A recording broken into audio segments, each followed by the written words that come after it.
स्वागत में राहुल ओझा आपके साथ। बिहार में लोकसभा चुनाव से पहले यादव वोट बैंक में सेंध लगाने के लिए बीजेपी ने मिशन यादव की शुरुआत की है। इसके लिए बीजेपी ने मध्य प्रदेश के सीएम मोहन यादव को बिहार बुलाया है। मध्य प्रदेश के मुख्यमंत्री मोहन यादव को आगे करके बिहार बीजेपी में बड़ा राजनीतिक दांव चलने की तैयारी की जा रही है। बीजेपी बिहार के यादव वोट बैंक में सेंधमारी का प्लान तैयार किया गया है। आज मोहन यादव पटना में कृष्ण चेतना मंच के कार्यक्रम में पहुंच रहे हैं। बिहार में बीजेपी ने अब तक कई अभियान चलाए, लेकिन तमाम कोशिशों के बावजूद पार्टी लालू यादव के एमवाई यानी मुस्लिम यादव समीकरण में कोई सेंधमारी नहीं कर सकी है। अब भारतीय जनता पार्टी ने अपने मिशन यादव को मध्य प्रदेश के मुख्यमंत्री मोहन यादव के सहारे आगे बढ़ाने की ठानी है। लेकिन जहां के बड़े यादव वोट बैंक पर लालू प्रसाद यादव की पार्टी आरजेडी का कब्जा है, जहां लालू प्रसाद यादव पिछले 3 दशक से अपने एमवाई समीकरण के बलबूते बिहार की सत्ता पर कब्जा जमाए हुए हैं, ऐसे में सवाल है कि क्या बीजेपी का मिशन यादव साधने आए हैं सीएम मोहन यादव।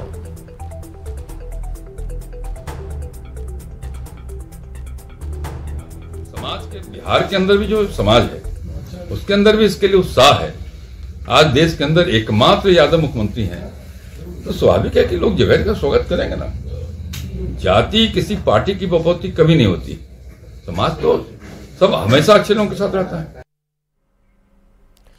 तो मध्य प्रदेश के मुख्यमंत्री मोहन यादव के बिहार दौरे से राजनीति भी गर्मा गई है। बिहार में चाहे मोहन यादव जी आए या अन्य लोग आए, उनको पता है कि बिहार की जनता का विश्वास श्री लालू प्रसाद जी, श्री तेजस्वी प्रसाद यादव जी और श्री नीतीश कुमार जी के नेतृत्व में महागठबंधन सरकार ने नौजवानों को रोजगार देकर, नौजवानों को बेहतर भविष्य की ओर ले जाकर और उनके चेहरे को मुस्कुराने का मौका दिया है। उनके चेहरे पर जो मुस्कुराहट है वह स्पष्ट रूप से दिख रहा है।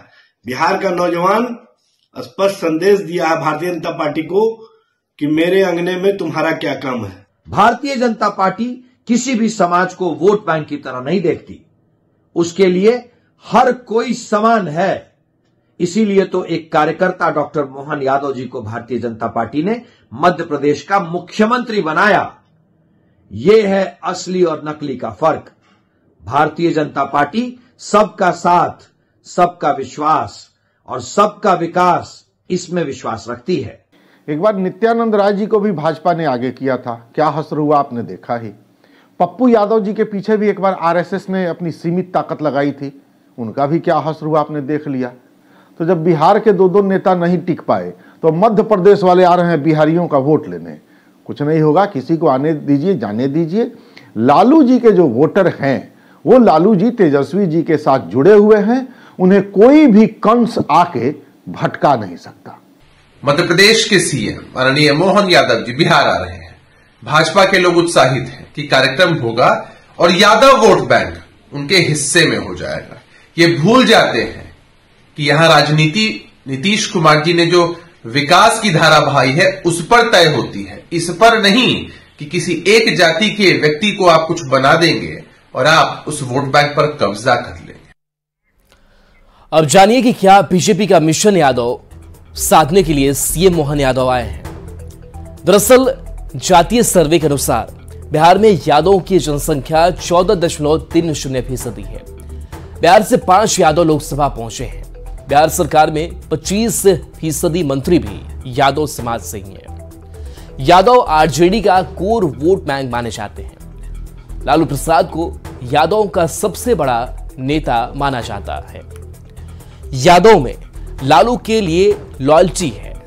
बिहार में राबड़ी देवी सीएम के पद पर आखिरी यादव चेहरा थी।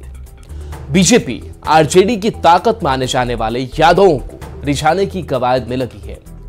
एमपी में मोहन यादव को सीएम बनाना भी इसी दांव का हिस्सा माना जा रहा है। बिहार में 2013 में यादव चेहरे को नेता प्रतिपक्ष बनाने से लेकर सरकार संगठन तक की भागीदारी बढ़ाई गई। नित्यानंद राय को मोदी सरकार में मंत्री बनाया गया है। बीजेपी लालू के खास राम कृपाल यादव जैसे चेहरों को भी साथ लाया।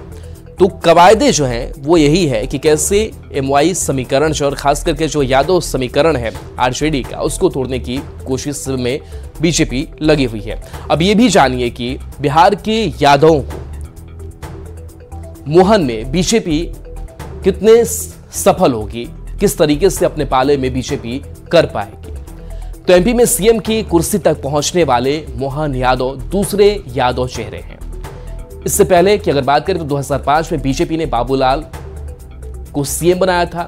बिहार में बीजेपी ने कभी नंदकिशोर यादव तो कभी नित्यानंद राय को भी आगे बढ़ाया, लेकिन यादव और पिछड़े वोटों पर लालू और आरजेडी की पकड़ बनी रही। बिहार में यादव को आरजेडी को कोर वोटर माना जाता है। 1997 में आरजेडी बनने के बाद 2010 का चुनाव अकेला चुनाव है जिसमें लालू यादव की पार्टी के विधायकों की संख्या 50 के नीचे गई। इससे पहले आरजेडी 2000 के चुनाव में 124 सीट जीता।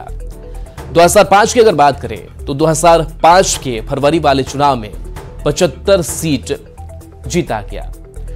2005 के अक्टूबर वाले चुनाव में 54 सीट पर जीत दर्ज हुई। 2010 की अगर हम बात करें तो 2010 में चुनाव में 22 सीटों पर जीत दर्ज हुई। वहीं 2015 पर अगर नजर डालें तो 2015 के चुनाव में 80 सीटों पर जीत दर्ज हुई और 2020 के चुनाव में 75 सीट पर जीत दर्ज हुई। इसी दौरान बीजेपी 2000 के चुनाव में 67 सीट जीती। 2005 के फरवरी चुनाव में 37 सीटों पर अपना कब्जा जमाया।